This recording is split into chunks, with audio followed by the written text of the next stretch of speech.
கரூரில் விஜய் பரப்புரை கூட்ட நெரிசலில் 41 பேர் உயிரிழந்த இடத்தில் மார்க்சிஸ்ட் தேசிய பொதுச் செயலாளர் எம்.ஏ. பேபி ஆய்வு செய்தார்.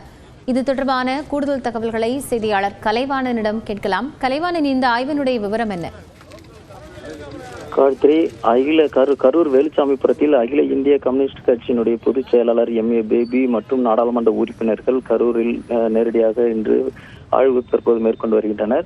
கரூரில் கூட்ட நெரிசல் ஏற்பட்டு தாவேகா மக்கள் சந்திப்பு பிரச்சார பயணத்தின் போது மூச்சு திணறல் ஏற்பட்டும் அவங்க ஒரு பெரும் சம்பவம் நடைபெற்றது. அதுல 41 பேர் பலியான சம்பவம் நடந்தது. இதில் அகில இந்திய கம்யூனிஸ்ட் கட்சி பொதுச் செயலாளர் எம்.ஏ. பேபி மற்றும் நாடாளுமன்ற உறுப்பினர் குழுவினர் நேரடியாக விசாரணை நடத்தினர். அவர்கள் அங்கு முடித்துவிட்டு பின்னர் வேலுச்சாமிபுரத்தில் உள்ள 1 வயது குழந்தை குரு விஷ்ணு என்பவர் வீட்டிற்கு நேரடியாக சென்று படத்திற்கு அஞ்சலி செலுத்திவிட்டு அந்த குடும்பத்தில் உள்ளவர்களுக்கும் ஆறுதல் தெரிவித்தார். அதனைத் தொடர்ந்து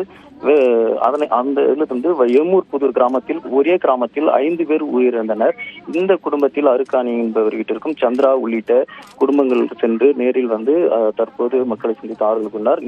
இந்த அறிக்கையில பாத்தீங்கன்னா தாவேகாவுடைய கூட்ட நெரிசல் உயிரிழந்த குடும்பங்களுக்கு பல்வேறு அரசியல் கட்சி தலைவர்கள் குழுக்களாக அமைத்து ஆய்வு விசாரணை மேற்கொண்டு அந்த அறிக்கை தாக்கல் பண்ணிருக்கிறார்கள். அதுபோல் இந்த கட்சியினுடைய சார்பில் இவங்க ஒரு அறிக்கை எப்படி விபத்து ஏற்பட்டது, இது தடுப்பதற்கான என்ன முயற்சி மேற்கொள்ளப்படும், அரசியல் கட்சி தலைவர்கள் கூட்டம் நடத்தினால் எந்த மாதிரியான விதிமுறைகளை பின்பற்ற வேண்டும், இப்படி பல்வேறு இதுகளுக்கு பல்வேறு அரசியல் கட்சி தலைவர்களும் ஆய்வு நடத்தி அந்த கட்சியின் சார்பிலும் அரசுக்கு அறிக்கை விடுக்கிறதாக இருக்கிறார்கள்.